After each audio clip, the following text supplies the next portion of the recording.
Mac Power Users, episode 474, using the iPad as a laptop.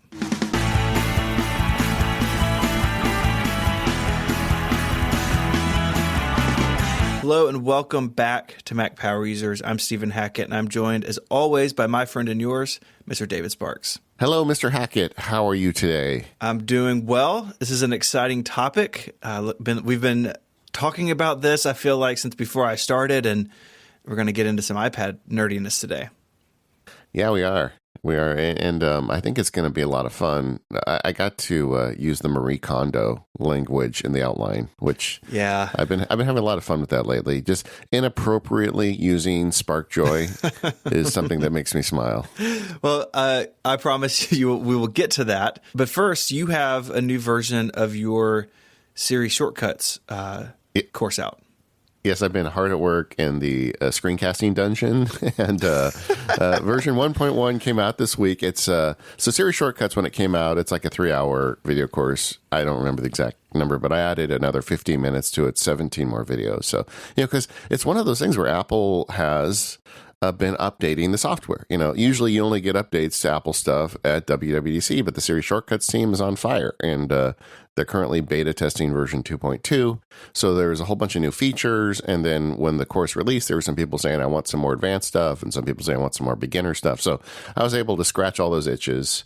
I remastered all the audio, added 17 new videos, 50 minutes of content, and it's up there. So we'll put a link in the show notes. If you already bought it, thank you. First of all, I really appreciate that. And all this is free. Just go in, you can log in. You'll see anything that's got a 1.1 in the title. That's new stuff. And if you haven't bought it yet and you're interested, I'm going to put up for just 1 week after this show publishes a code, MPU Siri, no space, MPU Siri.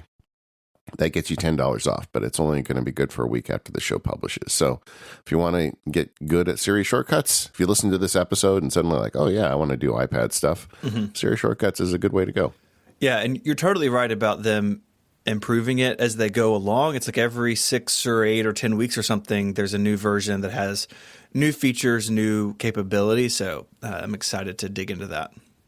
Something that always scares me, is Apple always does have that kind of new hotness thing where whatever the latest and greatest thing is, they'll put a lot of effort into it, and then at some point they stop. Sure. And I really am hopeful that a lot of people use Siri Shortcuts, because I think Apple's definitely looking at how much use it's getting. But I can tell you, one of the reasons why I can replace a laptop with an iPad is because of Siri Shortcuts. Yeah, so let's move into that. So today we're going to talk about the iPad as a notebook replacement. And I think we want to set some ground rules, some assumptions for the rest of this conversation. Yes. This is not iPad versus Mac. People like to make this some sort of holy war. I don't see it that way. You certainly don't see it that way. But this is sort of assuming that, you have a Mac somewhere in your life and you're just looking to make your iPad maybe your primary portable computer. Is that fair? Yeah, we're not going full Federico on you here. What we're talking about is you've got a Mac, right? And maybe it's an iMac on your desk, maybe it's a Mac Mini, or maybe it's a laptop. But you also want to do some remote computing, where traditionally you might have an iMac plus a laptop. Can you at this point go iMac plus an iPad? That's really what we're talking about. Yeah, which is a really compelling use case, because then you kind of get the best of both worlds, right? If you have Mac-specific needs, like a lot of people still do, you can do all of that on your big screen at your desk. But then if you just want to go out, you can take something really light and really portable. So that's kind of how we're approaching this subject. And so there's a lot of angles into this. We're going to cover a lot of them, but there's always more to this conversation that people want to add to it. But this is kind of where we are in this episode. Yeah, and we even covered this on Mac Power Users over 2 years ago. And at the time, I felt the scales were weighed heavily in favor of laptop over iPad. And that's really changed in a lot of ways. I mean, obviously, there's going to be people. In this episode, we're going to really try and find the good parts and the bad parts, the parts that spark joy and the parts that don't. Yeah. And we're going to talk about that because I think depending on where you are in the world, it could or could not make sense to you. Hopefully, by the end of the episode, you'll have a good idea of that. But to me, I think kind of to go to an opening statement kind of thing. Okay. I feel like when the iPad showed up, I had so much hope for this thing. I wrote one of the very first books about getting work done on an iPad for Wiley Press the year it came out, where I did the thing where I didn't use a laptop and I tried to use the iPad when you had to connect it with a copper wire to your computer to transfer documents to it. It was rough going at the beginning, but I saw that potential. And to be honest, I am disappointed this far down the road that there still are some of the problems we're going to talk about today. I feel like it's been too slow. But it does seem like Apple is getting the memo and moving things along, not as fast as I'd like, but they are moving. I think that's fair, and I think that's where I am with it too. I think at the beginning, Apple sort of pitched the iPad as this thing in between your phone and your laptop. That's how Steve Jobs introduced it. And maybe in the beginning it was closer to the phone end of things, and then it's gotten more powerful and it's definitely closer to a notebook. But I still think Apple, they say it's the future of, like, a vision of the future of computing. But with that comes certain things when it is rooted in like a phone operating system. So that you see those growing pains. We've talked a lot about, what we want to see this year. But this episode is sort of, where it is today and some ways in which it is more convenient or better than a MacBook. And then maybe in some ways where it's not quite there yet. And I'll give Apple credit here. They've kept their foot down on this. Yes, it's kind of every other year with big iOS releases for the iPad, but they are continuing to make it better and more versatile, and I think that will continue long into the future. Well, it seems to me like they put their foot down through one intersection and then they glide through the next one before they put their foot down again. But it's like maybe it's a really hilly town, and you got to build up speed or something. The analogy breaks down at some point. Yeah, I know. And I'll tell you, I am living the life. I've talked about this on the show a bit off and on, but last year, I don't even remember when, but I think it was fairly early last year. And Stephen, you're the historian. What was the year that they made the MacBook Air really awesome? You had the first one with the that wasn't so great. Then that second generation one. The first one had that little flip down door with the ports. Yeah, I was going to say that, but I thought I was going to get too in the weeds. Yeah, the Star Trek, quite the scene. Entry. Yeah, that would have been the fall of 2010 when they went to the 13 and the 11, sort of the one that everybody bought. So I had the 2010 13-inch MacBook Air that I used for 2 or 3 years and then handed down to my daughter. And last year, that thing was like one of those old World War II bombers that would come in, it'd come back from the mission and have a lot of holes shot into it. And this one just it landed last year and said, I'm not getting off the ground again. It gave up on her. But, we definitely got our money's worth out of that computer. Definitely. So I had a 12-inch MacBook that I'd had for a couple of years. And I realized that, number one, it didn't have the most recent update to the Mac OS on it because I hadn't turned it on. Wow. And then one day I went to do client meetings because I was bringing my iPad with me to client meetings, and I accidentally brought, because it's about the same size when you put it in the little leather case, it's about the same size as the iPad. So I literally brought the wrong device. And so the whole day I was taking client notes on the MacBook. I was reaching up to touch the screen, and I just realized, I don't think I need this thing that much. So I gave it to her. I didn't, instead of buying a new computer, we just gave her mine. And so I've been using the iPad as my secondary computer for some time, and there's a lot to like about it. Yeah, I wish I could be there, but at the same time, I wish I wasn't there. So, like, my feelings about the iPad have always been complicated. I like it for a lot of tasks, and we'll get into some of them. But often my tasks stray, even on a notebook, stray into things that are Mac only or are much more fluid on the Mac. So I have an iPad. I use it as a notebook replacement, around town or at home. But when I travel, which is when I primarily use my MacBook Pro, it's basically all Mac because I'm doing shows or, whatever it may be, more production work. And I understand my use case is really pretty narrow, pretty niche, but for me, it is the iPad's a notebook replacement some of the time, but not all of the time. Yeah, exactly. That's okay. I was just reflecting on our recent trip to Chicago together. I gave 2 presentations at the ABA. Both of them had the iPad there, connect HDMI. I'm good.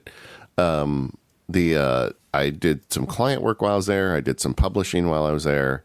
Didn't do any screencasting. But then I went to the live event. I had my Google Doc open with the show outline with my iPad, and then I was sitting next to you. And you had a 13-inch MacBook Pro that was running all sorts of advanced recording stuff because we're not going to have another lost MPU episode. In fact, you told me right before we started, I'm recording on, you had a actual recording device there, but you were also recording on the Mac. Right. And I was thinking, there's no way you could have done that with the iPad. Yeah. So a lot of this depends on your sort of individual needs. And that's totally fine. This isn't some sort of battle between the two sides. It's just about the one device is better for some type of tasks and some types of users. And yeah, for the stuff you use, it sounds like it's been a big win. It has, but there's certain things I can't do as well.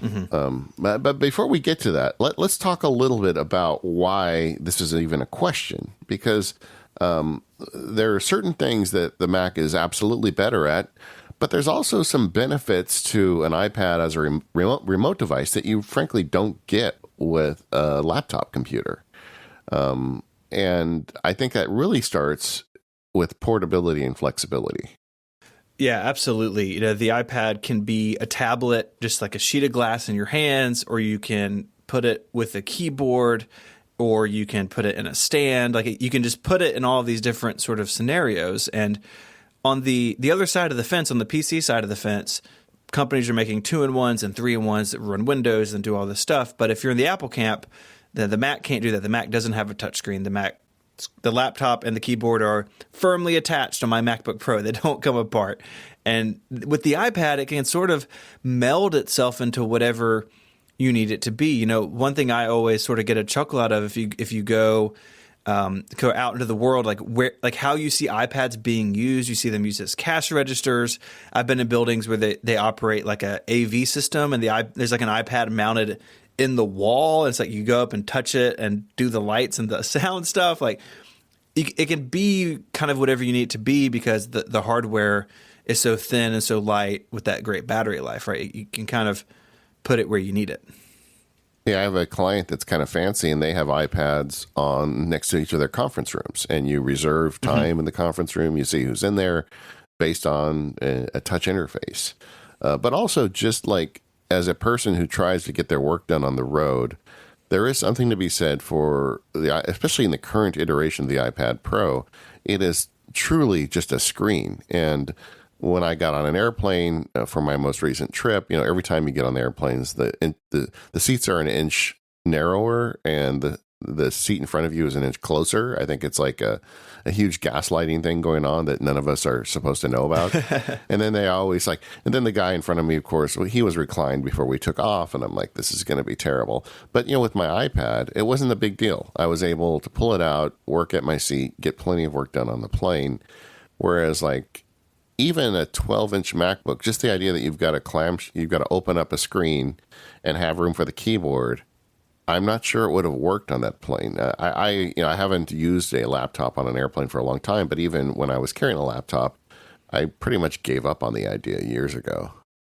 Yeah, it is trickier and trickier. And if travel is a big part of your life and part of your sort of situation, that's a huge, benefit that the iPad can bring. And even with a 13-inch MacBook Pro, I've been in situations where I need to edit a show on a plane. It's not happening unless I sit it in my lap and I'm hunched over it, and an iPad would be a lot easier to deal with.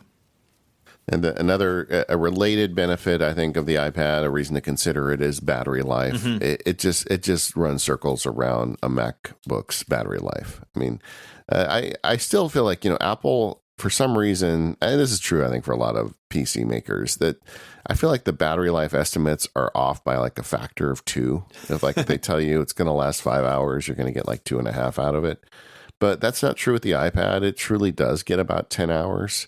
So that's great. And it's more, at least in my experience, iPad battery life is more consistent than Mac battery life. A Mac, because the CPU has a much broader range of speeds. It can turbo up. And if you're doing something heavy duty on a Mac, like editing Logic or browsing in Chrome or something that's going to be more CPU and RAM intensive, you can watch that battery meter deplete more quickly. And that may be a reflection on the type of work that I do on an iPad, that I'm not editing audio or video on an iPad. But for the types of uses I think that we're talking about, at least for me, my iPad Pro is extremely consistent in battery life. I'm rarely surprised by it, where sometimes I'm working on my MacBook Pro and I look up into the menu bar, I'm like, oh no, like I need to find a charger here pretty soon, rather unexpectedly. And that can be a bummer depending on where you are and what you have with you. Yeah, another benefit is the always-on internet, Yes. assuming you get the cellular one. I mean, I get a lot of lifts to meetings and things, and I like to work in the back seat, and it's great because I don't have to worry about it. I just turn the iPad on and I'm plugged in and ready to go. And emails I send get immediately sent. Updates I did to OmniFocus before I left are already on my iPad. You can't really understate the value of zero work to get to the internet. You don't have to go find the Wi-Fi password. You don't tether. have to. It's really great. And if you are going to get serious about trying to use an iPad as a separate device like this, I would recommend get the one with the cellular. Go ahead. I know it costs, I pay an extra $10 a month for it, but it's totally worth it. I agree. I've had LTE for a long time on iPads, and it's fantastic. And it makes me wish for LTE on something like the MacBook or even the MacBook Air or MacBook Pro. But you can tether, but it's not the same. It's clunky and sort of, then you're like also using your iPhone battery while trying to get internet to your computer, where an iPad is just a little switch away in Control Center. Yeah. Another thing that I'm just going to pile on here for a little Sure. bit, because we're going to have a lot of complaints later. But another thing I really like is the Apple Pencil. I mean, I find that I have all sorts of uses for that now. I use it to take notes. When people talk to me, I can write things down. Good Notes is just so great, and we talked about that in the live show. Mm-hmm.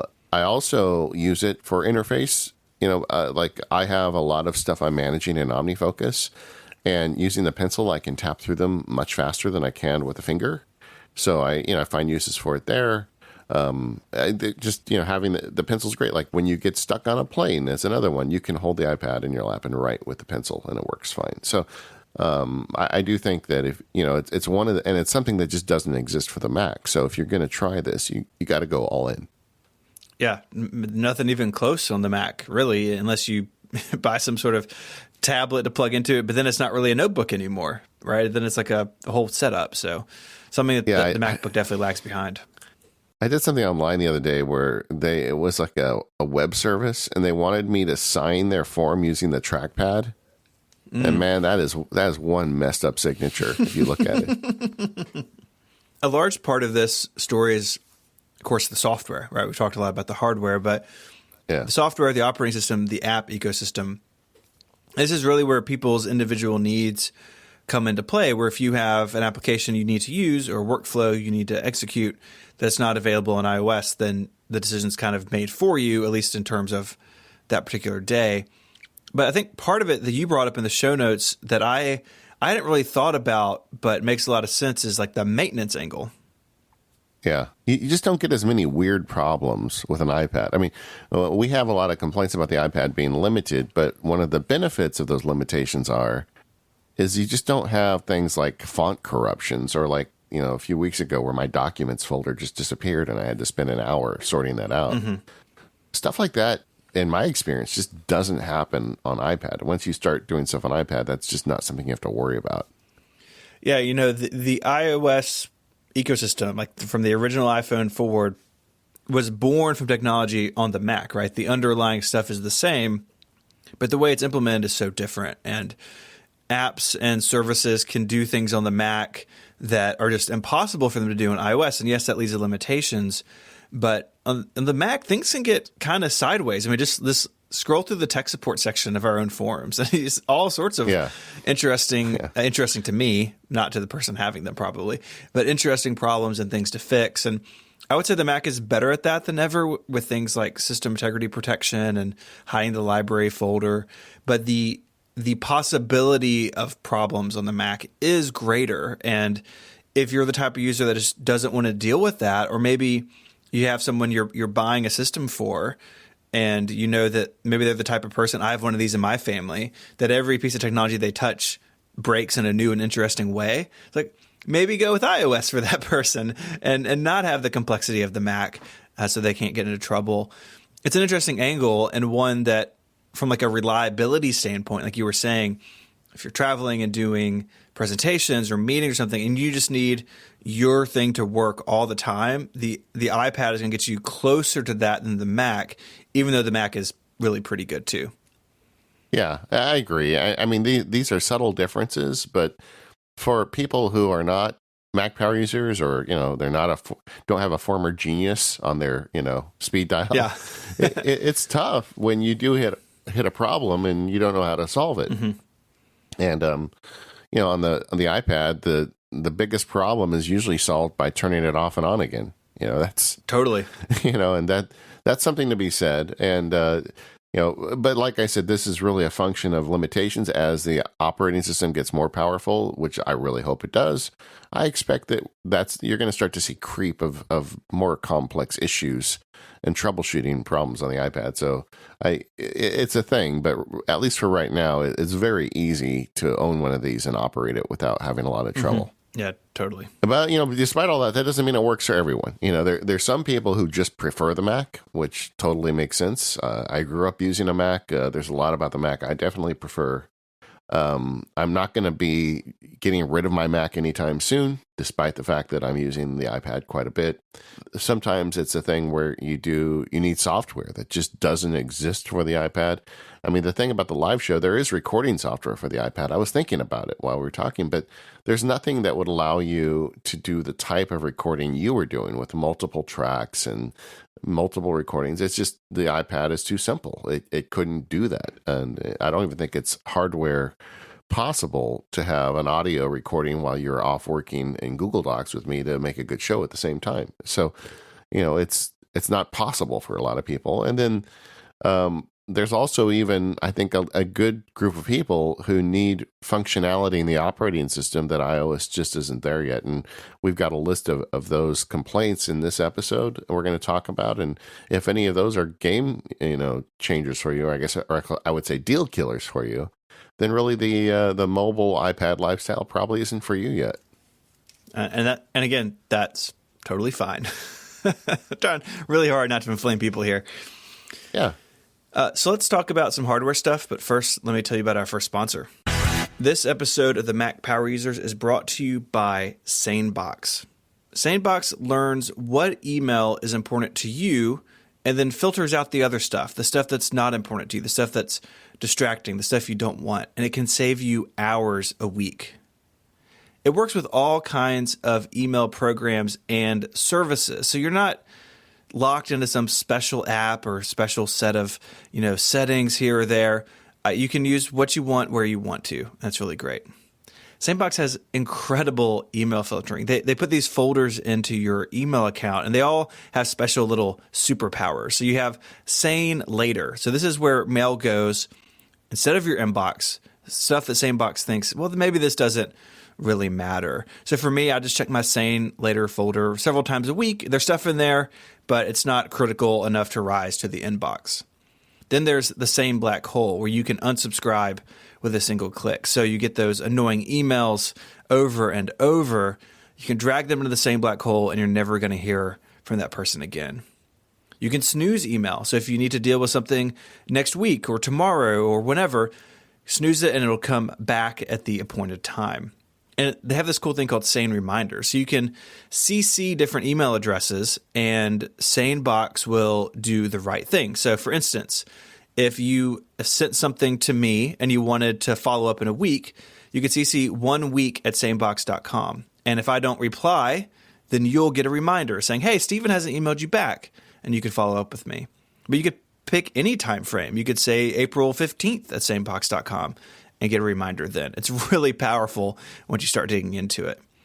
And it's more than just filtering. So you can do things like move attachments to Dropbox or other cloud services if your email provider doesn't have a lot of storage space. There's a lot of great ways to make email better.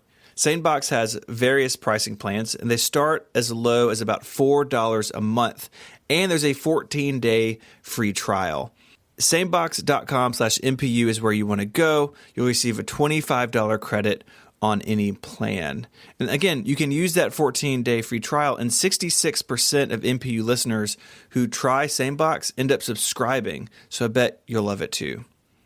Head on over to sanebox.com/MPU to receive $25 credit on any plan.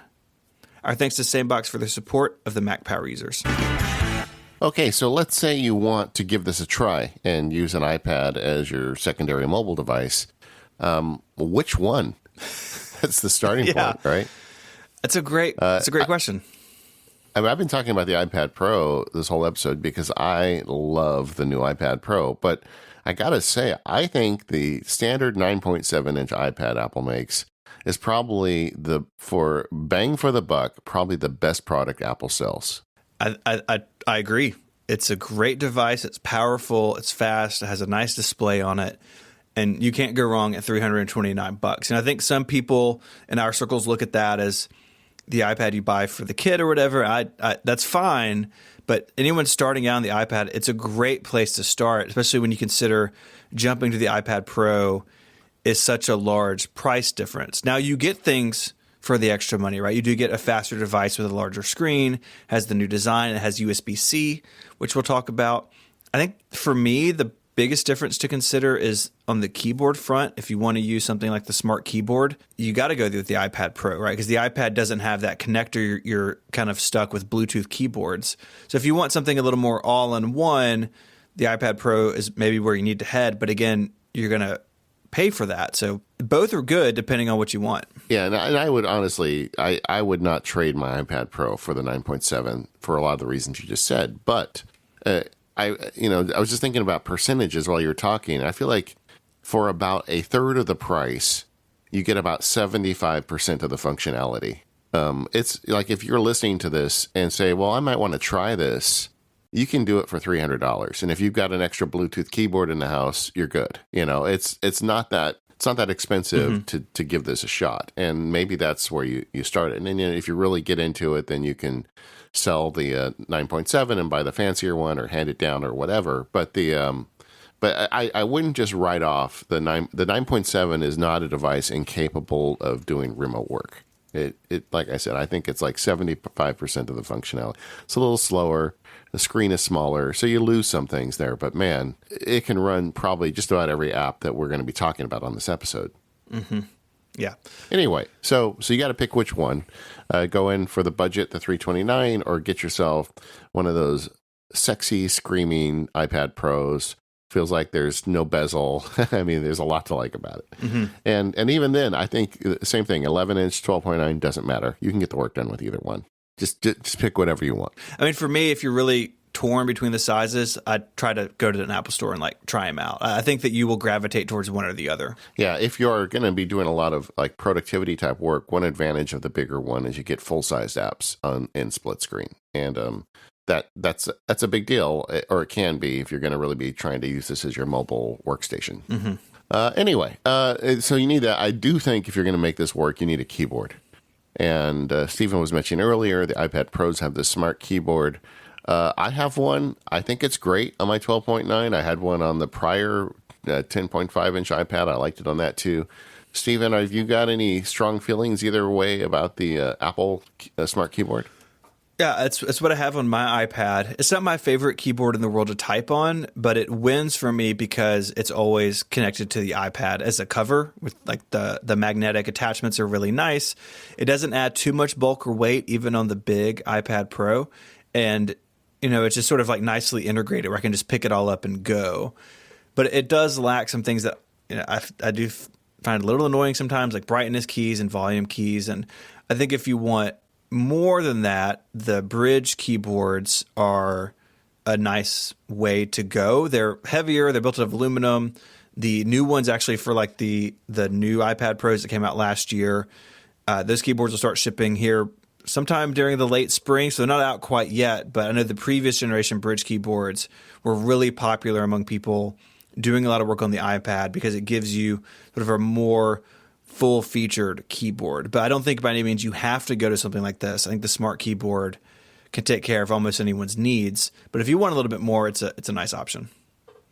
Yeah, I'm the same. I think the smart keyboard is fine. I've been using one like I said, on both devices. I don't have any problem typing on it. I kind of like the fact that it's so protected as opposed to, all the problems with the MacBook keyboards. The smart keyboard is the exact opposite. You could probably, spill a glass of fruit punch on the thing and wipe it off and keep using it. It's all covered up by that fabric, and yeah, it's nice. And it is, because it's just attached with magnets, unlike something like the Bridge or like Logitech offers several, where the iPad sort of like clips into it somehow. You can just like get rid of the smart keyboard in just a second and just have like the naked iPad really quickly. And that's nice too, because sometimes you just want to sit back with just the iPad and have the keyboard, on your nightstand or something. So if you want to use that like back and forth, then the smart keyboard comes out ahead for me. Yeah, and I do that all the time. As someone who likes the pencil, I am constantly taking the iPad off of the keyboard and just using the iPad, without any case on it and a pencil. So you got to decide what works for you. I did order a Bridge because everybody keeps talking about it, so I'm going to give one a try. So I guess we'll talk about that whenever they start shipping. Yeah, I'd love to hear your impressions of it. I know like Jason Snell, Federico Ticci, Mike Hurley, they've all used them in the past and really spoke highly of them. I have to feel like I'm not going to be really happy with the time it takes to unhinge it, to take it out of the Bridge keyboard. It feels to me like something that's best used if you keep it in there semi-permanently. And so we'll see. But anyway, I'm going to try it. And I just don't get that upset about keyboards, honestly. I don't care that much. If it, some people are very, and I get it, but it's just not me. Apple Pencil, I think, is another thing you should get if you're going to try this out. Whether you get the basic iPad or the iPad Pro, they both have Apple Pencil support, although they're different Apple Pencils.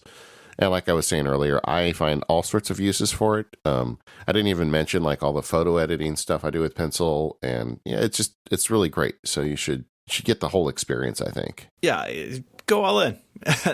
the Pencil's great, and you don't have to be an artist or an illustrator to really enjoy it. So I'm neither of those things. I don't draw on my iPad. I do some handwritten notes, but a lot of times I'm just using the Pencil just to get around the interface, right? If you're playing a game or working in a document, it gives you a level of precision that you don't necessarily have with something like your index finger. So don't feel like the Apple Pencil isn't for you if you're not like illustrating comic books or something. It really is useful in all sorts of ways. And with the new iPad Pros, it just clips on the top, so you're not going to lose it very easily. It's a really nice accessory, and one that I honestly, I bought the new one so I could talk about it, but I found myself using it a lot more than I ever anticipated. And I didn't even mention, when I'm wearing my lawyer hat, I read a lot of contracts, and the Pencil plus a PDF app, that is golden. I mean, it's so much better than doing it on a Mac.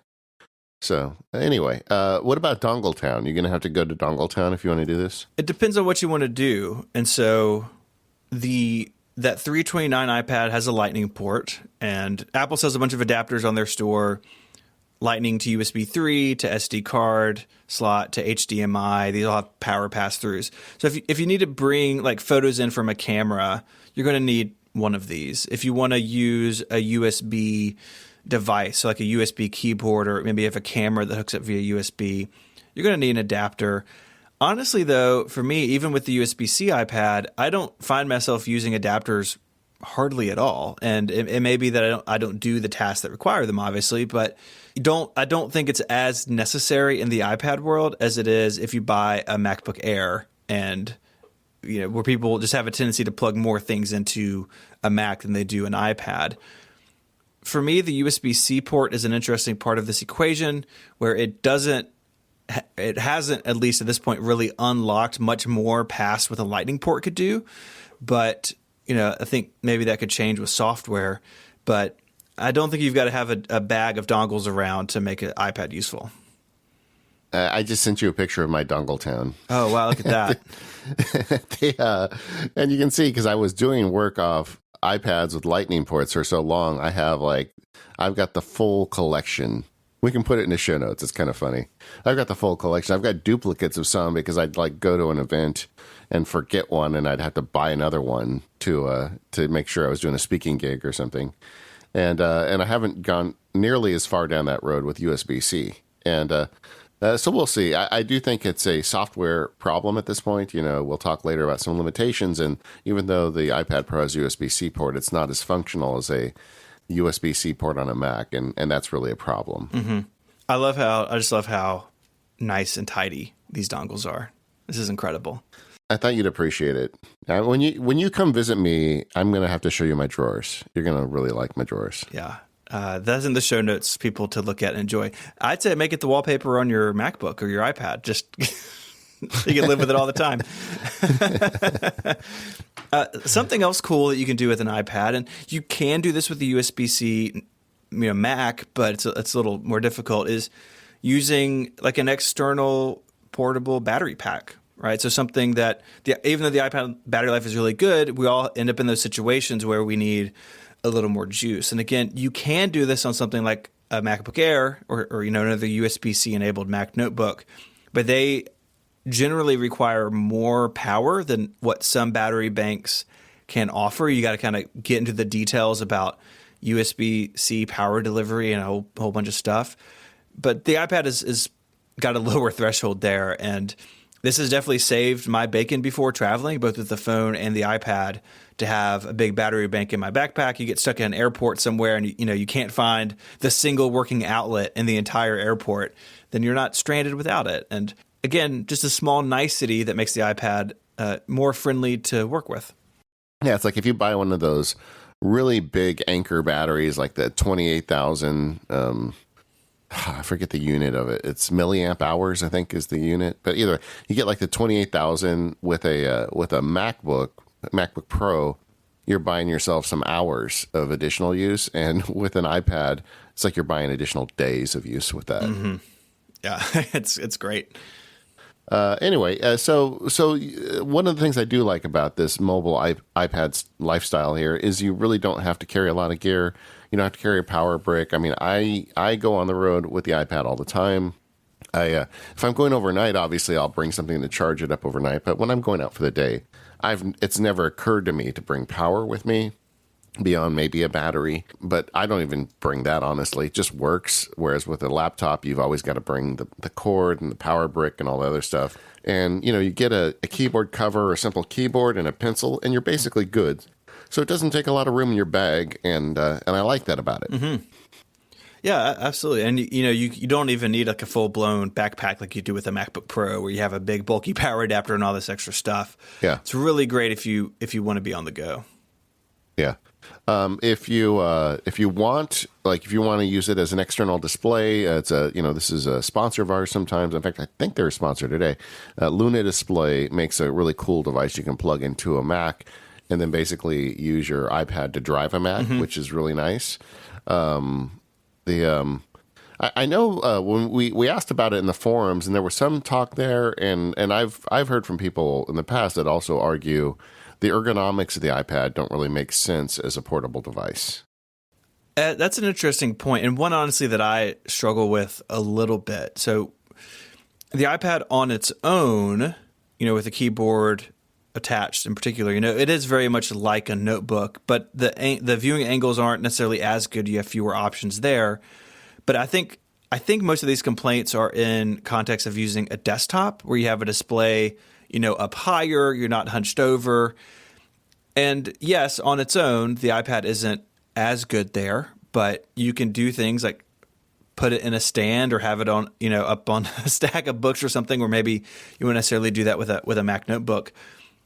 For me, where I sort of hit this wall is the times that I've edited podcasts on the iPad with Ferrite using the Apple Pencil. For me, just after a little while, I find that uncomfortable. I find that I want to do that with a keyboard and a mouse and a trackpad and looking straight ahead and not looking down. But because the iPad is so portable, you can get around this.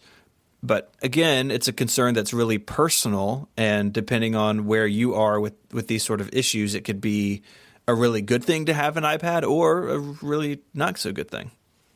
Yeah, I mean, as a touch typist, I've always had trouble with the typing on glass with an iPad.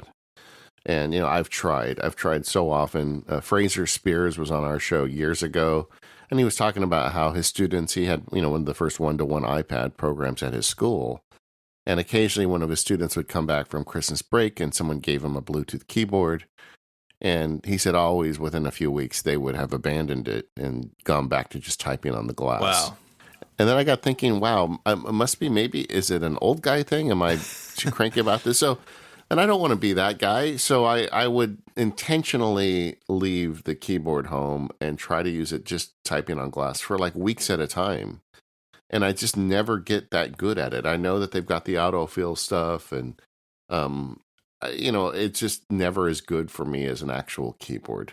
Yeah, I feel the same way you do, where I can type on glass, and I'm not particularly slow at it, but I prefer the feel of a keyboard. You find myself sort of getting lost on the glass keyboard. You look down and you're off of the home row or out in no land. Yeah. Yeah. Although I would say the dictation is great. So it's a nice alternative people don't realize is there. But I'll stop banging that drum. Okay. Hey, let's take a minute to talk about our sponsor today, and that's our friends over at Smile Software and the excellent Text Expander application. Text Expander allows you to copy and paste in an efficient way to keep track of the things you type again and again. Text Expander makes you more productive by taking care of all of those words and phrases for you. Text Expander works in all your apps, so you can use it everywhere, like Microsoft Word, Excel, Adobe Illustrator, InDesign, even Apple's Pages. You just start typing a phrase and bloop, it fills in for you. All your snippets are everywhere. Text Expander updates new and edited snippets between your Mac, iPhone, iPad, Windows PC instantly. So if you make a change in one place, it just shows up at the other place. So you can spend less time typing and more time doing what you really want. They've got free snippet groups for all sorts of people, whether you're a job recruiter, freelancer. They've got airport codes, which is kind of fun, brand names and more at the Text Expander website. I've got a bunch myself over at macsparky.com/TE snippets. And just overall, it allows you to get your work done faster. You don't have to work alone. Text Expander for Teams lets you manage and share snippets with your coworkers and your entire company. The MacSparky Empire, I'm holding up air quotes. I don't know if you can see that in an advertisement, but I'm doing that. I have an account for my assistant, and it's great because when I do customer support stuff on some of my videos, when links change or whatever, I can just update those, and she knows all the snippets. She doesn't always necessarily know that I've updated them, and it's great. It just works. So you can stay consistent and stay accurate with Text Expander. It just does so much more than search and replace with text. I mean, when people say, well, I've got it in a, text edit document or whatever, they just don't know what they're missing out on. And so you, as a Mac Power Users listener, you can get 20% off your first year. Just head over to textexpander.com/podcast to learn more about Text Expander. Once again, that's textexpander.com/podcast. It's a great app. It's a great way to get work done faster. Check it out and let them know you heard about it here on the Mac Power Users. Okay, as promised, you can now use your new favorite phrase. Spark joy. Actually, my favorite way to use it is does not spark joy. That's my, that's something that makes me unhappy. I'm like, oh, that does not spark joy. You like the negative side of it. Yeah. I don't know. When I was working the outline, it just seemed like it makes sense because people do get quite passionate when you start talking iPad versus Mac. They do. And this is sort of where we shift into the conversation of software and workflows. And there's always been, I feel like, sort of a home base for iPad usage, things that from the very beginning, that first 1.5 pound, 9.7 inch iPad, things that it was good at that have continued, all the way down the line today. And I think for a lot of people, that starts with writing, that the iPad is, for a lot of people, a really good machine to do, sit down and just make words happen. And you saw that with the original iPad that had that weird keyboard, like vertical keyboard dock. You put the iPad in, it had a hardware keyboard attached to it. And now, of course, we have the smart keyboard. But more of it, to me at least, is with the software, that not only are there a lot of really good text editors and word processors on the iPad, but the iPad becomes the app that it's running. So if I open something like Pages or Microsoft Word or IA Writer, then my iPad has become a text editor. It's become a word processor. And if I put it in Do Not Disturb mode or I put it in airplane mode, I'm not getting notifications coming in unless I force it into multitasking. I'm only going to see one app at a time. And for a lot of people, myself included, that's a really conducive environment to writing, and one that I, quite frankly, really enjoy spending time in. Yeah, for me, there was a device I used all through law school. It was called the Radio Shack WP2. I'm putting a note in here for you to check it out, because I know this is going to push Steven's buttons. Let's see. But it was a little portable computer. Mm-hmm. It had a keyboard, and I think it was an 8-line liquid crystal display. And it was something like for each character, it was like a 16 by 16 grid. All it did was write text files. Mm-hmm. You could sit there and write. And when I went to law school. I was a scholarship kid at a fancy school. And there were lots of people there with lots of money and me, Mm-hmm. And I'll never forget the first day of law school. I drove up and there were all these Mercedes and BMWs, and I had my Plymouth Duster, Yeah. That would it sounded like my daughter's MacBook Air was running right before it quit, Yeah. But anyway, so I had this thing. I think I paid $100 for it. That's awesome. It was the best $100 I ever spent. Mm-hmm. I used it all through law school, and it was just a text file. You would type text files into it, and then I could take it home and plug it into a Mac and just dump the text into it and do whatever I wanted with it. But the iPad was like an advanced version of that for me when it first arrived, because suddenly you've got a very portable writing machine that can go anywhere with you and get your words easily. Mm-hmm. And that is something that it has always excelled at and will continue to excel. It's only got better, frankly, with the arrival of cloud services and file sharing in a way that allows you to have apps like Ulysses and Scrivener and even Microsoft Word and these other apps that have Dropbox or whatever cloud file storage solutions that mean that you can pick up your words on one device and finish it on the other. I was talking to my daughter, who is in college now, and she has an aged iMac on her desk in her room, and then she has my old iPad and with the attached keyboard, and that's exactly it. She writes everything in Pages.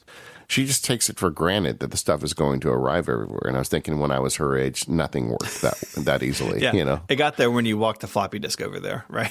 Yeah, exactly. Yeah, those little word processors are cool. I'll put a link in the show notes to one called the Alpha Smart that I did a video about a while back.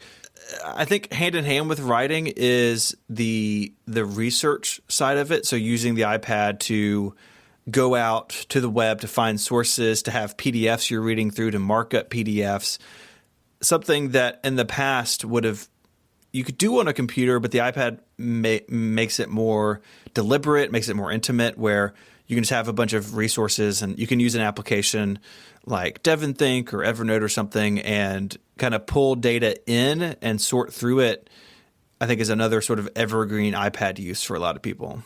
Yeah, and for so many years of my career, I reviewed contracts where I had a perfectly working Mac on my desk, and I never did it that way. It just never made sense. I always felt like using a pencil, a red pencil to go through and a highlighter to go through a contract was much easier and organic for me.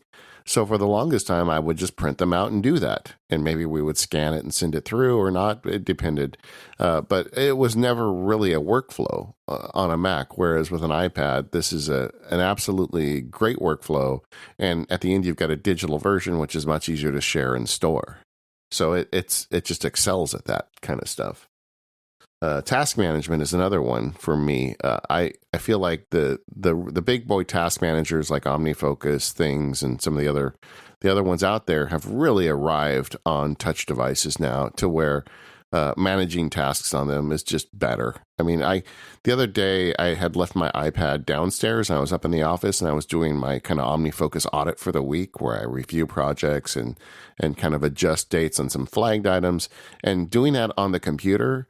It felt like, it just felt like I was walking through quicksand. Just everything took longer. And it was, where usually just give me my iPad and my pencil and I just blast through this stuff. And I had a real battle between my desire to get this done and my eagerness to not have to walk all the way downstairs to get my iPad. And eventually I walked downstairs. But I did get myself a cookie because I went downstairs.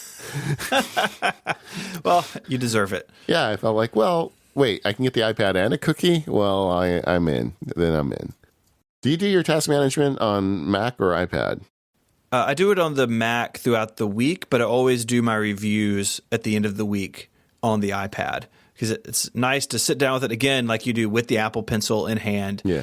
I kind of go through what I got done this week, anything I need to reassess, go through all my projects. I find that to be very nice on the iPad. It's something that I've done on the iPad basically forever. Yeah. I mean, there's a lot of stuff.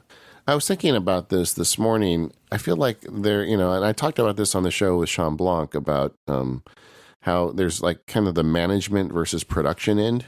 Sean gets by a lot on his iPad, but I think he does a lot more management than production. And Sean, don't get mad at me. I don't mean that the way that sounds, but I got thinking about in my life, that's true as well. But the problem is so much of the stuff I do, like I do the hands-on screencasting. I do like when clients hire me to write transactions for them. I don't have an attorney I hand it off to. They're paying me to do it. So I do both production and management, if that makes sense. But the management end of the stuff always seems like it's easier on iPad for me. Totally. I agree. I'm going in Basecamp again. I was making fun of it last week and I realized, well, I've got this account. So I'm trying to find other ways to use it. And that, for instance, is outstanding on iPad. I mean, just you can do just about anything on it. You get all the notifications you need. You can send whatever information you need. And that's a great example of an iPad app. You tried dragging me into it for the show, and I said no. It was kind of interesting for the listeners because Steven is such a nice guy. But once in a while, you just hit a block wall. And I'm like, hey, Steven, I got this account. You want to try running NPU through Basecamp? And it was like, no. No, I'm good. It was no in a way that meant there will be no questions answered.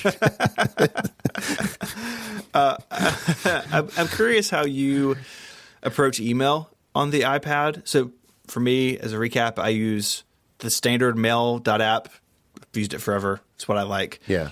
It doesn't have a share sheet, which is really frustrating sometimes. But I like email on the iPad when I'm just responding to emails or sort of sorting through things. But like a common workflow for me at work is I get an email with a receipt. So for instance, Relay FM pays for Slack once a month. I get that invoice and I need to download the invoice from the email, or if the invoice is the email, make a PDF of it, go to FreshBooks where we do our bookkeeping, enter it as an expense and upload the PDF. I can do that on the iPad, but doing it on the Mac is about 10 times faster. And so that's something that I generally do just on the Mac. And I'm curious if you have that line like I do where, okay, this needs to wait until I'm back at my iMac and I can open mail there. I feel like, well, first of all, I want to talk about the share sheet problem. I mean, I'm pretty sure that the Apple Mail team has like a way to log whether I'm using their app or not. And every year when they're making the list for the next iOS release, they're like, hey, is Sparks still using Apple Mail? And they'll say, oh, yeah, it looks like he's active in it. Okay, we'll wait another year. I feel like that's just the way it's rolling. Like as soon as I finally give up on Apple Mail, they'll be like, oh, he's done? Okay, let's add it. Let's do it. Get to work. Let's get to work, guys. Roll up your sleeves. But yeah, I feel the same way. I've been posting a bunch of blog posts over at MacSparky lately on Text Expander, which I just did an ad for, but Text Expander snippets including Apple scripts, where I can like do a lot of like very fast things in email using a combination of Text Expander and Apple script. That stuff doesn't work on iPad. I mean, there is no Apple script on the iPad. And so for the longest time, I was trying to solve that problem. In fact, if you look at our outline in this, email is on both sides. It's on the things that we love and the things we hate because of that. Because it's very good for basic email maintenance, moving messages, just doing basic email stuff. But when it comes to like the power things, like saving attachments and auto naming them and doing things like that, I have solutions for it. One of the Siri shortcuts I cover in the Siri shortcuts field guide is a Siri shortcut that you can take a PDF out of an email and it automatically adds a date, adds the name, and puts it into an appropriate folder on iCloud. You can do stuff, but it takes extra steps for you. So where I've kind of landed with email and this has really been something that's been on my mind a lot lately, is I almost never do it on the phone, and then I do basic stuff on the iPad. Anything that is somewhat complicated, that I want to do something fancy with, I just flag it, and then I archive it. I flag and archive the message on the iPad. And then, once a day or every couple days, I just go on my Mac and clear out those flags. And all of those are ones where I'm running scripts or doing something that the Mac does way better than the iPad does. And because I live both lifestyles here, I can do that. And I think that's my happy place. I'm going to stop trying to make Apple Mail on iPad do more than it really can. I think that's a good recipe to avoid frustration. Yeah, and it's just as efficient. I kind of manage the email on the iPad, but I don't necessarily deal with all of it. Like I had to go to a thing with my daughter the other day where she was doing something, and I was there waiting for her for a couple hours, and I got through all of my email backlog on iPad. That didn't mean I managed every piece of it, though, because the stuff that I couldn't, rather than spending 10 times as long to try and make it happen on iPad, I just flagged it. And when I got back to my Mac later that day, I took care of those flags very quickly. So that's my happy place with email. I think it's a little bit of a rant, though, so I'll move on. I like the idea, and I've said this numerous times on the show, I do like the idea of using the iPad as kind of a test for stuff that you can do versus stuff that you may want to hand off to somebody. When you hit production type problems that you can't do on the iPad, it's a great way to ask yourself, is this something I should even be doing? Is this something I can delegate to someone else? That's a great idea, and I've been trying to use that more often. I love giving presentations with the iPad. I mean, I love showing up in a room with just a piece of glass. The way my setup is, I have it in a smart keyboard, so I prop it up, next to the projector. I plug it in, and sometimes I do the wireless ones depending on the room setup. I would recommend getting a remote if you do that. The one I use is the Satechi wireless presenter. It's an aluminum tube, and it's got like 3 buttons on it, so it's really hard to screw it up. And it's a Bluetooth connection, works great with the iPad, and advances slides and Keynote on the iPad. And I use it all the time. So I am not afraid at all anymore to walk in a room without a Mac to give a presentation. There are some limits. You don't get as much presenter screen information, and you have a little bit less control. If you need to make last minute changes, that's usually easier on the Mac than it is on the iPad, but it's doable. But I just have not regretted it at all. Yeah, that's great. I don't do a ton of presentations, not as many as you do, definitely. But I've just kind of done them from the Mac out of habit. And this is one that I want to spend some more time with. Because I like the idea, like you said, just coming in with this single thing. And again, the battery life's really good. Running from a MacBook Pro, I always will make sure the MacBook Pro is plugged in and all that stuff. And yeah, I'm tempted by this lifestyle you are living. The one thing I really like about the iPad in general is what I guess we'd call light computing. I think you wrote that in the outline, light computing, with quotes around the word light. It's just really great for that kind of stuff. And the thing I realized when I, gave up the laptop was while I do some very heavy computing on my iMac, there's a lot of light computing in my life that can be done. And as an example, like I said, a couple days ago, I had to take my daughter somewhere, and she was busy for a couple hours, and I was sitting there waiting. Well, there's a ton of things I could get done without necessarily being rendering screencasts. And, and so that was fine. And I got that stuff done. And that was stuff that was off my list when I got back to my Mac and went to work on what I'd call the heavy computing. And that's what this is really good for. Yeah. For me, one that falls into this category is show preparation. So, putting outlines together for shows or getting sponsor copy set up and all that sort of thing. It's not really writing. It's not really research. It's kind of a blend. And I like that I can just go somewhere, to the other desk in my office or a coffee shop or something and just be with my work without kind of the rest of my computer being lugged around too. And I think for a lot of people, the iPad doesn't really ever graduate from just like a really good internet browser or a social media computer. And there's nothing at all wrong with that. And for a lot of people, that's the bulk of what they're doing, right? They're doing email, they're maybe doing some photos, but they're doing, they're reading online, participating in forums, that sort of thing. The iPad is absolutely perfect for that sort of thing. But it can do more, I guess is my point. Way more. Yeah, for the people that don't realize it or don't want to get over that, it can do more. In fact, I think my last point and what sparks joy in the iPad for me is frankly the process. I remember when I did all my computing with the command line, and then we got the Macintosh, and I did all my computing with the graphical user interface. And for years, I was learning new tricks and ways to make that work for me. And even to this day, I'm still learning tricks and new ways to make that work for me. That's why we make this show. But there was a brand new learning curve with this touch interface. And there's this constantly evolving app ecosystem that's growing around it. And Apple is making significant changes to the operating system on a semi-regular basis. So that opens up all sorts of new opportunities. I think it's just fun learning how to put these puzzle pieces together and make it work for me. And that's just me. I mean, that's one of the reasons I make this show is I like to do that stuff and share the results of the experiments. But for me, it's such an open sky of opportunity with new ways to do things. And it just delights me sometimes when I figure out a Siri shortcut that works better than something I was doing on my Mac for 20 years. Mm-hmm. It's fun. Yeah. Yeah, there's a sense of adventure almost, or like exploration, finding ways to take something old and do it in a new way that is really refreshing. And one that I think as nerds, like, it's just fun. It's fun to roll your sleeves up and figure out how to do something in a new context. This episode is brought to you by Eero. With Eero, you can build a Wi-Fi system that's perfectly tailored to your home.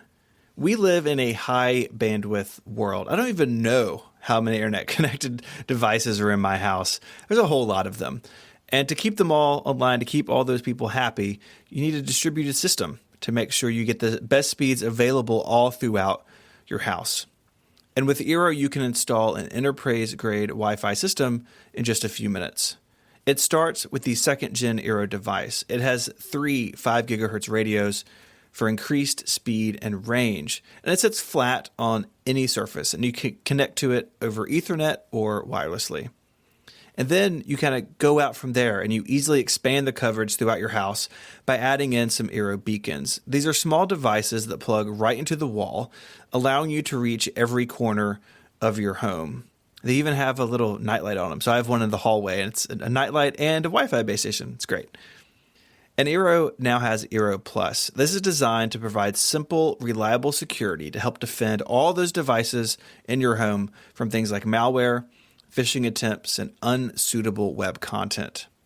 Eero Plus can automatically tag sites that contain violent, illegal, or adult content, so you have a powerful parental control right at your fingertips. This is huge for me as someone with 3 young kids in the house. It includes ad blocking functionality to help improve load times for websites, and it's possible to have Eero Plus check the sites you visit against a database of millions of threats to prevent you from visiting anything malicious. Eero Plus even includes subscriptions to things like 1Password for password management, Malwarebytes for antivirus solutions, and Encrypt.me. I've been using Eero Plus for a while in my house now. It was a lot easier to set up than the previous system I was using for filtering. I've got kids in the house with devices. I want to make sure they don't stumble into anything on the web. And with Eero Plus, not only do I know they're protected, but I can open the Eero app on my iPhone and I can see if one of those rules has been triggered. And I can go in and see what happened, when it happened, and have more information. It's been really great to have my whole house blanketed in Wi-Fi, and in Wi-Fi that I know is safe for the entire family to use. Never think about Wi-Fi again. Get $100 off the Eero base unit and 2 beacons package and 1 year of Eero Plus. Just go to eero.com/MPU and at checkout use the promo code MPU. That's EERO.com/MPU and the code MPU at checkout. Our thanks to Eero for their support of this show and Relay FM. So we talked about sparking joy. Let's talk about sparking sorrow. And there are some things, the iPad isn't the answer for everyone, as we keep teasing throughout this thing. And some things in particular, it's just bad at. The good news is I feel like this list is getting smaller. The last time we tried to approach this on the show, it was a much bigger list. But there are some things that, if this is real important to you, the 329 iPad isn't probably going to solve your problem. And the first one, I don't want to spend a lot of time on this because I feel like I talk about it almost every week on the Mac Power Users, is file management on iOS. Yep.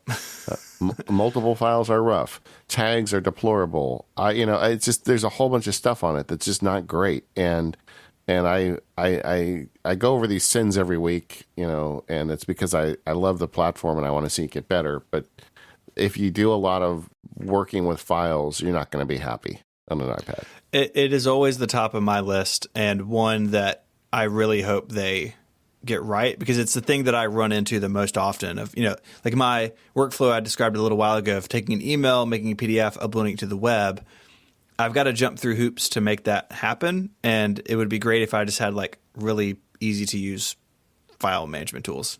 Yeah. And, there's a lot of talk about this year at WWDC, we're going to get a new home screen on the iPad and it's going to be great and going to do all these cool widgety things. Honestly, if I had to choose between file system and new home screen, it is not even close for me. I could care less about the home screen if the file system doesn't get better. Mm-hmm. Yeah, and I don't think either of us are asking for them to like copy Finder from the Mac and paste it onto the iPad. No. Yeah, but the tools that Finder contains, those need to be rethought in a modern context on the iPad, and Files just isn't there yet. Yeah, I mean, in the sense that the file system is a Finder Lite that doesn't give me access to user configuration files and things that I don't need to see, I think that's fine. But the problems are, you can't search. You need to search with multiple criteria, not just recent and name. You need more. Tags. Like I said, I don't want to dwell on it. I go on this rant. It seems like every time. But the file system is not there, and it should be. I mean, when I'm wearing my lawyer hat again, I deal with lots of documents. I go to meetings and people send me multiple spreadsheets and Word docs and files and all sorts of PDFs. And so I get, all this stuff thrown at me, and I need to quickly manage it. And that's the one place that the iPad always drags me down. Even though they've made some improvement, it's not there yet. Email, we already kind of talked about the pluses and kind of the minuses. It's, it doesn't have something like AppleScript or TextExpander. There are some solutions around it. For example, I do a thing with my clients where when we need to do minutes for the corporation, it triggers a OmniFocus task. And I have created a Siri shortcut that in essence creates an email that the text is already written, and it does some fill-in stuff with Siri shortcuts, which is kind of an automation, but all that stuff is just way easier in Mac, and I'm getting to the point where I don't even want to try to do it on iPad anymore. Yeah, I mean, it's disappointing. It's not what you want to hear from a platform that you want to use. But again, this is the Spark Sorrow section, so I'll let it slide. Yeah, we're going to unload here, baby. Browser limitations. It's just, there's no excuse. I mean, Safari should be the same on both platforms, on Mac and iOS. And I still run into problems where, it's just a smaller version of Safari. It's not strong enough. Yeah. It's simple things like a download manager, right? You got to, I keep iCab around on my iPhone and iPad because it has some of these features. It does a better job at convincing websites. It's a desktop browser. It has a download manager, and Safari just feels like, I know like the rendering engine, like the JavaScript performance, all that's better and better all the time, right? Every year they talk about how much faster Safari is. Like, that's fine, but we need these features that are built in around the browser, and that's a frustrating experience when you try to go download a spreadsheet or something and it just doesn't know what to do, or it does something based on the apps you have installed and it's not where you want it to go, and you just need more control over whatever it's trying to figure out on its own. You mentioned the desktop browser thing, and I think that's really interesting too. You can force on iOS, if you long press on the reload icon, the refresh icon in Safari, you can say reload as desktop, but that only works sometimes, and there are websites, including ones that I use every day, that just require a cursor for whatever, because it's an older website or there's something unique about it that doesn't work with touch. Part of that is to blame on Apple, and part of it's to blame on whoever built the website. Like, it's all that ratio varies depending on what it is. But too many times I end up, with something that I can almost do, or it's like really janky to do it on an iPad, where a Mac would just do it without breaking a sweat. Yeah, it needs to be desktop class, not just, in name only. And it's just not there. I feel like that's something that they could improve on. Another one is kind of unfair to the iPad, but it's just the idea of screen size. I mean, even if you get the big iPad, the biggest screen you're going to have is one of the smallest laptops you can buy. I sit here right now and I've got a 27-inch screen with another like 24-inch screen sitting next to it. And they're all throwing data at me and information as I record this podcast. That you're not going to get that with an iPad. I mean, if they made a 27-inch iPad, what a great thought experiment, right? Could you work on it? Would it be better if they had an iMac size iPad that sat stationary on your desk? I think it'd be cool to check it out, but I think a lot of the other problems we've talked about, the file system still is jinky and doesn't work very well, and there's still things that need to be fixed. But the Mac, you get this advantage with screen size with a Mac that you just can't get with an iPad, and that could be a deal killer for some people. Like, if you like to work with big spreadsheets next to big spreadsheets, even with a 12.9-inch iPad, you're not going to be happy. Mm-hmm. Yeah, I think a bigger iPad would be great, but in some ways it may make the frustration bigger too. It's like, I can still only do 3 apps at a time. Yeah, have you ever seen that big iMac size touchscreen PC that Microsoft makes? Yes, I think it's called the Surface Pro. The Surface Studio. And it's incredible. I want the iMac to be that. Oh, no, I went and played with one in the Microsoft store, and it's great. So if you haven't seen this, it's an iMac-sized screen, but they've got a real ingenious hinge in the base, so you can rotate it down so it's almost like a drafting table, angle that you can work on, and that's great, but it's still Windows, and it's still, like, the operating system is not right. I mean, I don't know that the Mac OS would make sense like that, but an iPad that you could have that size with a few more fixes, if they fix some of these issues, I think it could be very intriguing. I would say, though, I'm going to skip back to things that cause joy. I'm sorry, I'm breaking your streak of sorrow, but the screen size made me think about text size, right? So people want bigger screens so their text can be bigger, and that's totally legitimate. But iOS does a really good job at scaling things up, a way better job, honestly, than the Mac does. And so from that accessibility standpoint, iOS wins over macOS every day of the week. And the iPad in particular can become a really useful device with those accessibility options turned on for a really wide range of people, a much wider range of people than many other devices out there. And that's something that Apple, I think, is rightfully proud of, and one that I know I find really inspiring, thinking about the things that I make, of like, are they accessible? Can everybody use them? The iPad leads the way in that, definitely over the Mac, and a larger screen size would make that even more so for some people in some circumstances, and I think that's something that Apple takes really seriously. Yeah, agreed. Another pain point to bring back the sorrow We'll get back to that. is keyboard shortcuts and control. It's not there yet. It should be. We've had these keyboards attached to the iPad for a long time. There's a lot of stuff that you just cannot do without touching the screen, and I feel like this could be a totally hidden layer. People who aren't interested in this stuff could never know it's there, but it needs to be built in through the operating system. I think this is both on Apple and app developers, but we should have full control of that operating system with the keyboard, or very close to full control, and full control of the apps with a keyboard. I really want to be able to use it without lifting my hands off the keyboard. Definitely. And something that I love on the Mac is you can customize them.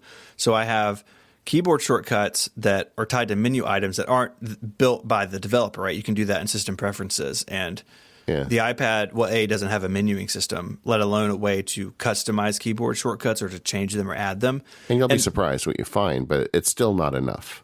Yeah. In almost any apps. Yeah.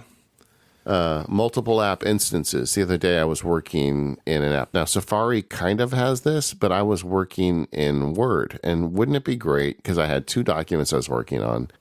I've got a 12.9-inch iPad screen. Wouldn't it be great if I could have both documents open at the same time? Something I do on my Mac every day, and it's just not there yet. And I know this is one of the rumored features we're going to get in June. I sure hope we do, because it seems like after this many years, that shouldn't be a problem. Yeah. Put it on the list of things of like, why is it this way? Yeah. I mean, it's that way because of history, right? That's the way that the iPhone was, but the iPad is not the iPhone, and it should graduate past that. One that's related to this for me is always running apps. So things like we talked about a couple of weeks ago with our mini bar apps. Utilities are things that are always running, always doing things. And the iPad just doesn't have a mindset or a framework for something like Hazel or Text Expander to be running all the time. There are ways around that with like keyboard integration and some other things, but some of these utilities just can't run on an iPad because the iPad has no idea of like what an always running background app would be. And it would be a nice feature for power users who are used to things sort of happening automatically in the background like we've spoken about, but it's just not a thing in the iOS universe. Yeah, agreed. And this whole thing of the iPad being a big iPhone is something that Apple just needs to get over. I mean, it's not that anymore. It's something different. And it kind of gets to the root of my complaints. I wish there was a team of iPad zealots at Apple that did nothing but try and make it better. Used it to get their work done and went after these problems aggressively. It just doesn't feel like that happens. And I know from the outside it's easy to say that, but I sure would like to see progress made annually on the iPad with those types of problems being solved, and just accept that, even though this doesn't make sense on a phone, we could still make it work for iPad. That's okay.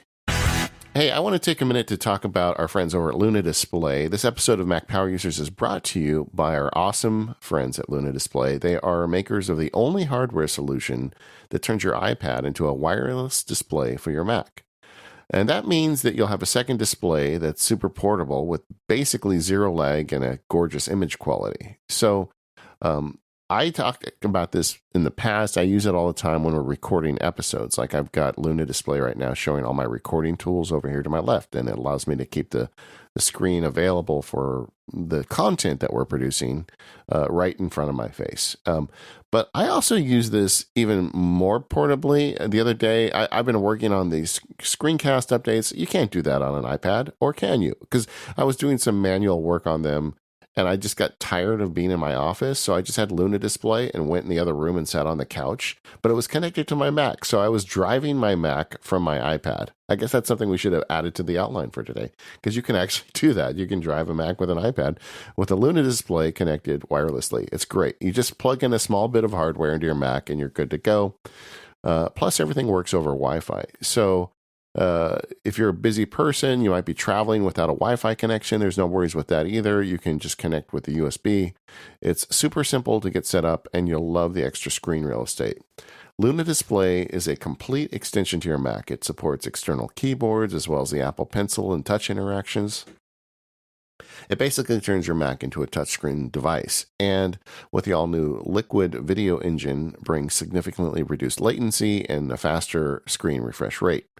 Listeners of Mac Power Users can get an exclusive 10% discount on Luna Display. Just go to lunadisplay.com and enter the promo code POWER, POWER, that's us, at checkout. That's lunadisplay.com and promo code POWER at checkout. Go there now, upgrade your setup. You're going to love it at lunadisplay.com. Promo code POWER and get 10% off. Our thanks to Luna Display for their support of this show and all of Relay FM. So let's talk about data a little bit. We talked about file management a second ago, but I think it's worth a conversation on its own. We live in a world of Google Docs and social media, but a lot of us, even those of us who aren't lawyers, we have files to deal with, right? We have documents, we have photos, we have all these things. And where does the iPad fit into that? It has a very different approach to some of this than the Mac does. I mean, it was horrible for a long time, but it's much better now with the Files app. I mean, as much as I complain about it, they got a lot of things right. It's got native access to your iCloud storage if you're using iCloud, and it allows these third-party developers to plug into it like Dropbox, although those interactions aren't all necessarily the same. But, you've got file access. No longer do we have to get a copper cable and plug it into a Mac to get files onto it.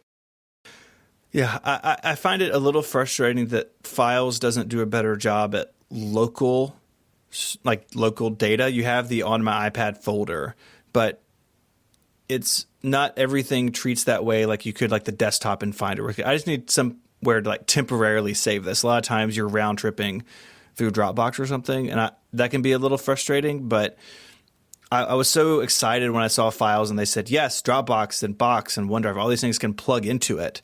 And I'm glad those companies have done that because it does make Files a more useful place, but it's time for Apple to bring it to the next level. It feels to me like local storage on the iPad is an afterthought. Yes. In Files. It's not, I mean, their true intention is that you use cloud storage on that thing all the time. Yeah, I think that's really what they want. There are some local things you can do, though. You can deal with, importing photos from an SD card. We talked about those adapters earlier, where you plug it in and it import it to Photos. And if you have iCloud Photo Library, it will sync those, but you can import those. But there's no way to bring in files from an SD card or a USB hard drive or anything like that, which that's at the top of my list for file management for iOS 13, because it would make things a lot easier for a lot of people. But it is it's not there yet, and it's one that maybe in the Lightning world it was made more sense, but now that it has USB-C on the side of it, it's like I just want to plug in a drive and be able to navigate it in the Files app. Yeah, just for the listeners, Steven's entering the outline says USB storage, LOL. Yeah. Yeah, it did say some other things, but I decided to clean it up. No, it's just not there. And again, it's time. And that really gets to this idea of the lacking in production and stuff. Like, who needs USB storage to move a file? Like, if you've got a Word document, cloud storage is fine. It's instantaneous. But what if you've got an AIF recorded audio that's 2 gigabytes, And that's obviously where you need to be able to plug in a wire and move those files. It's to the production stuff. And I feel like that, in addition to improving the file system, the iPad needs to stretch its boundaries into production. Mm-hmm. It would be the hardware's there, right? The underlying current to all this is like the hardware can do it. It's fast enough, but they've got to open up the software. It can do other things, right? You have AirDrop, which in my experience at least has gotten way better and more reliable over the years. I don't know if that's true for everybody, but especially for me, like between the Mac and iOS, it feels pretty solid at this point. I use that actually all the time with my wife to sling photos and stuff around. It's great just to, hey, open AirDrop, let me send it to you, and now you have it.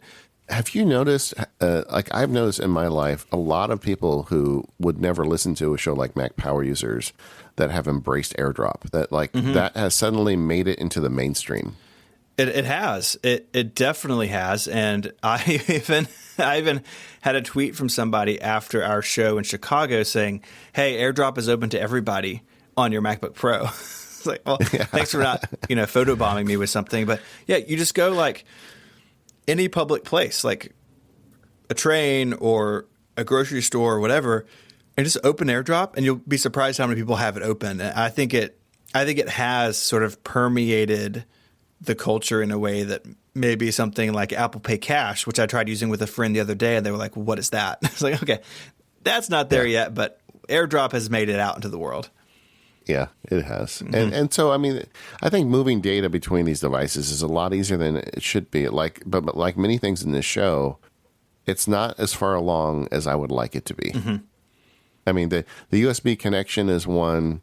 I'm not so hung up on the local storage thing because I don't want to have local storage on my iPad, really. I try not to save anything locally because the whole idea is I do something temporarily on my iPad, but then I get back to my Mac and it's there for me. That's kind of the premise of the show, is that it's everywhere. But I do feel like you certainly need to find a solution for big file management that doesn't involve waiting for it to sync for 45 minutes over the internet. Yeah, I think I'm just looking for options. If I need something temporary or something like that. Printing is so much better on iPad than on Mac. I mean, it just works all the time for me. I've never had any issue. Whereas my Mac, with my brother printer downstairs, sometimes it works and sometimes I have to reinstall the driver, and there's really no explanation why. It's really straightforward, and you can use something like Printopia if you have a Mac and a printer that isn't supported by iOS. But at this point, I would imagine that if you're buying a new printer, most consumer printers, or at least a lot of them, support AirPrint, which is the printing from iOS. And I use it all the time because, again, the types of things I'm doing on the iPad, sometimes I do need to print a document when I'm done with it. Or I'm looking at something, going over something, and I want to print it and read through it physically. And it works really well. And just like the Mac, you can actually make a PDF from that print screen, which is really handy if your app doesn't have a share sheet. Mail. But yeah, I don't do a lot of printing, but when I do, I've never had it fail on an iPad. And you're right, like on a Mac, sometimes it's like, oh, that didn't work, and I don't really know why it didn't work. And then you're off to the races. It just happened to me over the weekend. My daughter had some music she needed to print for her, and I had the PDF. I was sitting at my Mac. I pressed the print button, and the printer's like, "Oh, silly, not today. We're not going to print today." Yeah. I'm out for coffee. Please try again later. I knew I could have probably got it running, some sort of throw salt over the right shoulder or whatever thing, but I didn't have time. She wanted to leave. So my solution was, it was already in iCloud. I just opened up my phone, found the file, pressed print, and it printed, and that's something that I'd like to see find its way back to the Mac. Mm-hmm. What about automation? I think this is something that a lot of people are afraid of on iOS. We just did an episode of Automators with John Siracusa, and he makes a real compelling argument on that episode about, hey, the Mac is always going to be better for automation. And we were talking about Apple events, and just Apple has such deep integration into the operating system. An app like Keyboard Maestro could never exist on an iOS device, and it will not in 5 years or 10 years or 20 years. You're never going to get Keyboard Maestro, but you still can do automation on iOS. I think this one is kind of a wash. I think I would give it to the Mac if you've been using automation in the past, but I'd say if you're new to it, if you're just starting out with automation, I would say it's a wash, because shortcuts is so powerful. I'm actually putting in the show notes, Federico and his team over at Mac Stories have just put together this giant archive of shortcuts. It's like 150 examples. It's incredible. And shortcuts, I think, is easier to learn way easier to learn than something like AppleScript. But even Automator is clunky in ways that Shortcuts isn't, and is limited in ways that Shortcuts isn't. And so if you're starting out, I would say it's a wash. The Mac has more power user-centric things, but the reality is even the most extreme power users can automate iOS with Shortcuts just fine, right? And on the Mac, you kind of have to step up to something like AppleScript to do certain types of things. And so I think Shortcuts is a modern take on automation on the Apple platform. I don't know if we'll ever see it or something like it come to the Mac. But as far as starting out, I think it's way more accessible and approachable to learn. And with something like the Shortcuts archive on Mac Stories, you can download something that's like close to what you want, and you could tinker with it and make it work and build on what other people have built. And that sort of collaboration is really cool. I think I agree with like everything you just said, because like if the Automator team had the resources poured into it that Shortcuts got, it could have become that for the Mac, but it never did. I mean, like app integration on the Automator on the Mac is limited. But then when you go on the upper end, like something like Keyboard Maestro or AppleScript, I mean, I can make my Mac do all sorts of crazy stuff that I could never get an iOS device to do. But then for people who don't want to go down that rabbit hole, it is a lot easier to automate things on iOS, just basic things like create an email or some of the stuff we've been talking about throughout the show with Siri shortcuts. And I expect Siri shortcuts, like the rest of iOS, is only going to get better. I mean, I don't think they're going to stop with the update they're working on right now. I think it has a bright future. I'm optimistic about what Apple's doing with it. I just hope a lot of people use it so Apple keeps funding it. Like I said at the beginning of the show, I don't want it to become the thing that Apple loses interest in. Mm-hmm. I need them to continue on this. Sure. Anyway, so, I mean, the idea of today's show, once you got to the end of the show, was you'd have enough information to know whether you were a person that could use an iPad as a mobile device. I do it. I'm pretty happy with it. There are days that I wish I had a laptop, and not that many, not enough in order to justify the expense. And I've made compromises, like the way I handle email. Sometimes a more complex or automation-friendly email just doesn't get handled until I get in front of a Mac. But I'm pretty happy with the way things are going. I think it's only going to get better. I think so too. And I think even if I want it to be faster than every other year, but even if it is, at least so far, Apple has made meaningful changes every 24 months. So I hope that they're listening to user feedback, and we're not the only ones with these complaints, and we're not the only ones praising the iPad in the areas we're praising it. Apple knows where the iPad's strengths and weaknesses are, so I hope they continue to chip away at that naughty list. Yeah, I just hope they put the resources behind it that it deserves, and I'd like to turn that 24-month into a 12-month, turnaround. Absolutely. And significant updates. I think that would really go a long way towards making the platform something special. And honestly, right now, Apple has such a lead on tablet hardware. I mean, there's just nothing out it like there. This thing benchmarks against a MacBook Pro. I mean, nobody else, no other platform has hardware that is this powerful. If I was Apple, I mean, I would be putting a lot of energy into really just making the iPad the dominant tablet going into this next generation, because there's going to be a lot of people in the next 10 years that are going to be moving into tablets. So why not make it the best one? Anyway, I whine about this stuff way too much. I'm going to stop. Let us know what you think. There's already a great thread going on in the forums. As I was prepping the outline, I put a question out, and there was lots of good feedback. Some of it got incorporated in the show. So thank you if you gave us something that we added. Thank you to our sponsors, SaneBox, Smile, Eero, Luna Display. We are the Mac Power Users. You can find us over on relay.fm/MPU. Anything exciting going on over at 512 Pixels lately, Stephen? Yeah, I just published a video. I talked about it last episode, but it is about the dog cow, a weird little part of Apple's history. So I'll put a link to that in the show notes. I love that so much. Yeah. Yeah, thanks. Yeah. And nothing too exciting at my end. I've just been working my tail off trying to get that Siri shortcuts update out. So now I'm going to breathe. Maybe I'll even go get a sandwich after we stop recording. Do it. All right. See you all next week.